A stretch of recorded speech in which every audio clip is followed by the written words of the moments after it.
So it's time to ruffle some feathers because I had to have my opinion on this Tiphani Montgomery thing.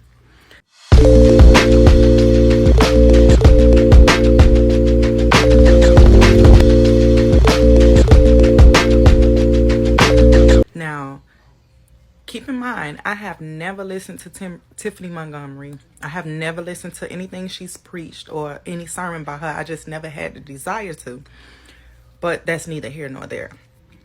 Someone posted a video that I saw, and they were talking about the covering of what Tiphani said and what this man said to her, this Ryan Lestrange. So I said, let me look into this and see what they talking about. So I look into it, and I'm listening to, the whole situation. And let me get the trolls ready. I agree with some of the things that Tiphani Montgomery is saying. Let's talk about the covering for number one. The way that the church is using covering is not biblical. It is not. It is not. And then when they give you scriptures, they give you scriptures about things like mentoring or, basically mentoring or having a spiritual mentor or something like that. But the way the church uses covering is not in that way. The way the church is using covering is dictatorship over someone else's gifts and someone else's calling that God has called them to, things that God has called them to do.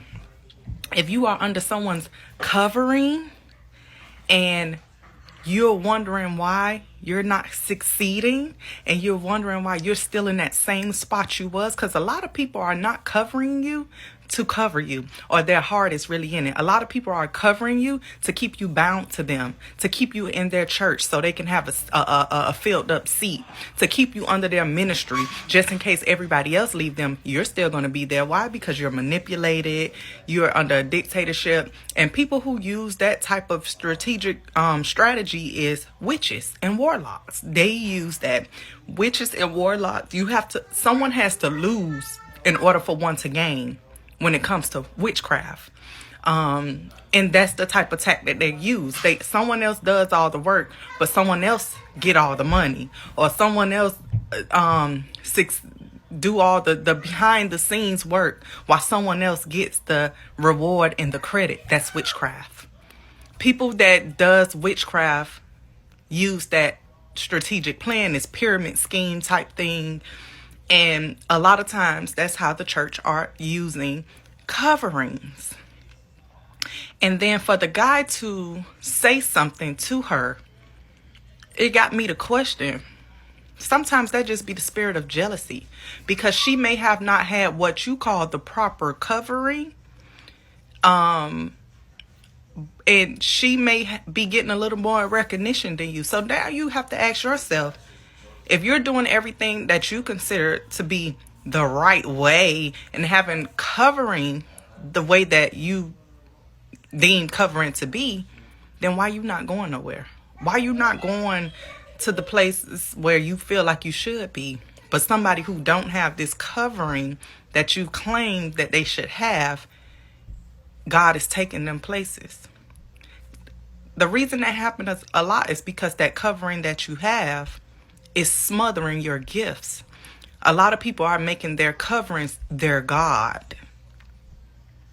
If this person who is covering you is telling you, no, you shouldn't go speak here, no, you shouldn't do that, you shouldn't, you're not ready yet, and you done been covering them for 15 years, 10 years, 35 years, and you still just there being smothered under someone else's, you need to question your mind and your logic and where your head at, because you can't be too smart.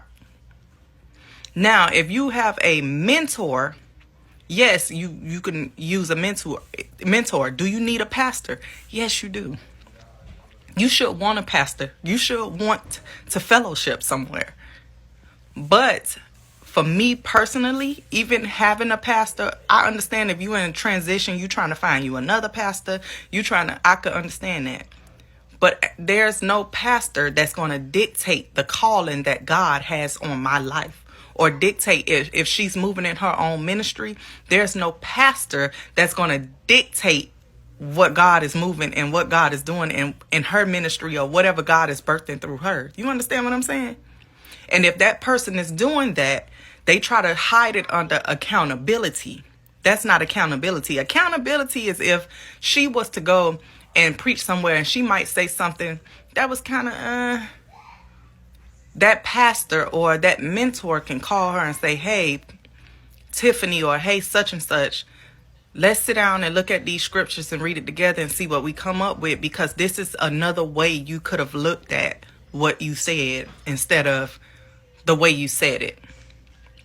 And a lot of people use what their grandparents did or their aunts did in church back in the days and think that that's how it's supposed to go.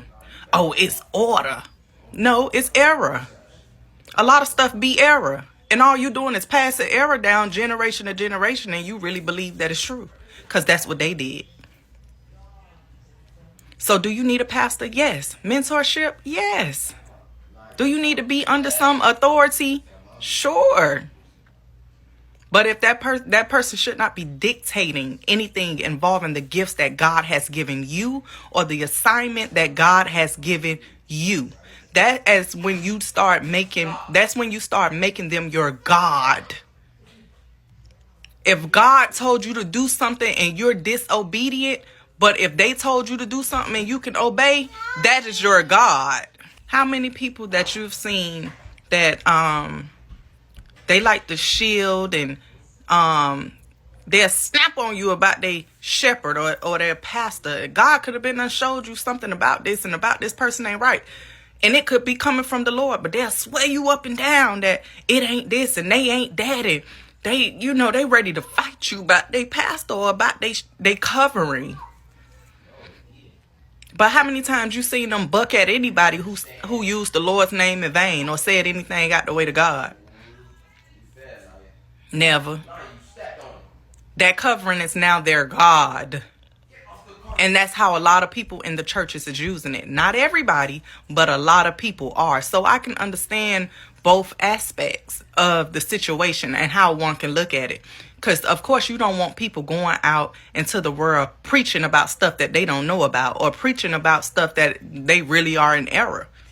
Now, people are hearing these things and it's going out into the airway, into the ears of people, and you could possibly be leading people astray. So you need someone there to help you. But then you have to look at it on the other side, that one who's helping you, who's to say that their logic is correct? So it's a way to... I can understand both sides. Let me put it like that. I can understand both sides, but I really don't feel that a grown man who claims to be in Christ should be throwing subliminal messages at this woman. It's just giving jealousy.